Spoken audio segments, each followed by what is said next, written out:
Global super লিগের final ম্যাচে Rangpur Riders back to back শিরোপার খুব কাছাকাছি পৌঁছে গিয়ে তাদেরকে বিফল মনোরথে আসলে দেশে ফিরতে হবে। সেখানে গায়ানা অ্যামাজন ওয়ারিয়র্স তারাই চ্যাম্পিয়ন হয়েছে, 32 রানের ব্যবধানেই তারা জিতেছে এবং আগে ব্যাট করে আসলে ব্যাটিং ডোমিনেশনটা দেখিয়েছে। 196 এই ম্যাচটায় এত রান হওয়ার কথা ছিল কিনা এবং মনে হলো যে স্পিন ফ্রেন্ডলি উইকেট হয়ে গেছে। এই পরিবর্তনটা আসলে রাতারাতি কিভাবে ঘটলো?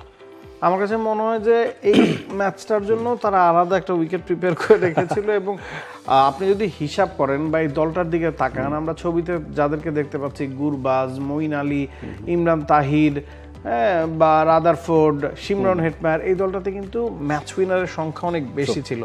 গায়ানার বিপক্ষে বাংলাদেশ প্রথম ম্যাচটা জিতেছে।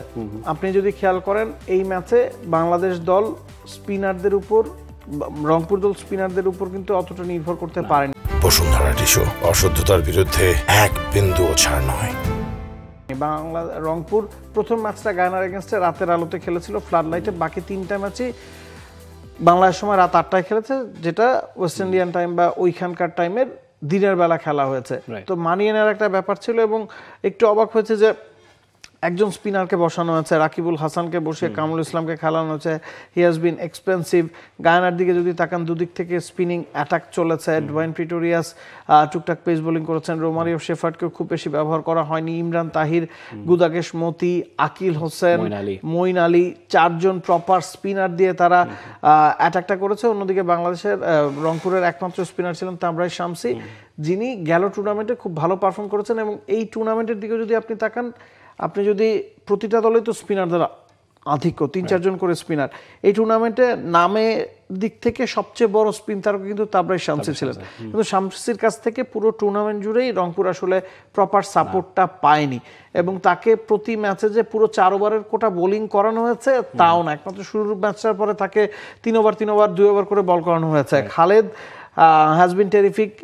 এই ম্যাচটাতে তাকেও খুব ভালো পারফর্ম করতে দেখা যায়নি। আজমতুল্লাহ ওমরাজাই পুরো টুর্নামেন্ট জুড়ে বল হাতে পারফর্ম করলেও কালকে ব্যাটিং এ তেমন কিছু করতে পারেনি, এক্সপেন্সিভ ছিলেন। আমার কাছে মনে হয় যে উইকেটটা পড়তে কি আসলে রংপুর খানিকটা ভুল করেছে কিনা, উইকেটটা একটু পেস বান্ধব হবে বা ডিউর একটা প্রভাব থাকতে পারে, সেটা চিন্তা করেই রাকিবুলকে ড্রপ করা কিনা সেটা আসলে ব্যাকফায়ার করেছে। ইফতিখারকে যদি ভালো বল করেছেন, ইফতিখারকে মাত্র 2 ওভার করানো হয়েছে।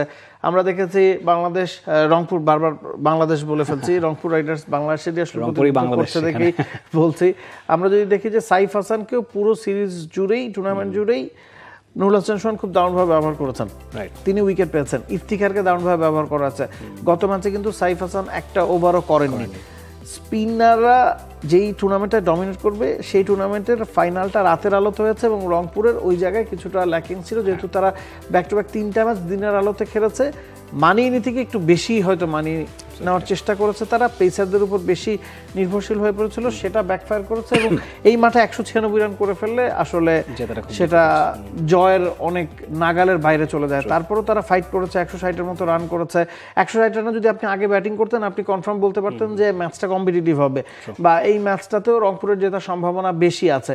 কিন্তু যেহেতু রংপুরকে টার্গেট সেট করা হয়েছিল এবং প্রায় 200-র একটা টার্গেট ছুড়ে দিয়েছে, ওই জায়গায় আসলে গায়ানা ম্যাচটা বের করে নিয়েছে। এই ম্যাচে আসলে টার্নিং পয়েন্ট কোনটাকে বলবেন? মানে রমাদানুল্লাহ গুরবাজ, তিনি তো একটা ইনিংস খেলেছেন 66 রানের, জনসন চার্লস তিনি 67 করেছেন, কিন্তু রোমারিও শেফার্ড শেষ বেলায় এসে 9 বলে 28 রান করে ফেললেন।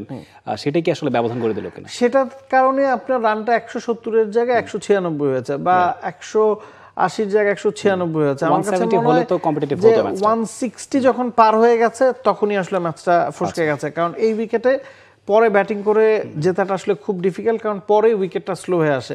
এই ধরনের উইকেটে আসলে টসটা খুব ভাইটাল এবং আগে ব্যাটিং করাটা খুব ভাইটাল। রংপুরকে যদি আপনি দেখেন, প্রথম 4টা ম্যাচে রংপুর আগে ব্যাটিং করেছে।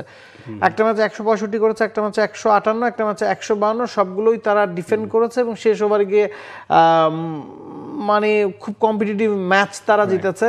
তবে এর আগের যে ম্যাচটা হচ্ছে সেখানে কিন্তু রংপুর 14 ওভার বৃষ্টিবিঘ্নিত ম্যাচটা 79 রানে অল আউট হয়েছে। 56 রানে যখন রংপুরের 2 উইকেট ছিল, সেখান থেকে 79 রানে তারা অল আউট হয়েছে। এই মাঠে কোনো ব্যাটসম্যানই আসলে সেট না এবং উইকেটে এসে সেট হয়ে বড় ইনিংস খেলাটা ডিফিকাল্ট। 2জন ব্যাটসম্যান সেট হয়ে গিয়েছিলেন, একজন না, সেটা ম্যাচ থেকে আসলে রংপুরকে ছিটকে দিয়েছে। 2জনের জায়গায় যদি একজন সেট থাকতেন, একজন নিউ ব্যাটসম্যান ক্রিজে আসতেন, তখন কিন্তু রান রেটটা কমে আসতো, সেটা আসলে হয়নি। For more updates, subscribe to our YouTube channel and click on the bell icon. Follow us on Facebook and Instagram. Download T Sports app to enjoy exciting games and highlights. Visit tsports.com.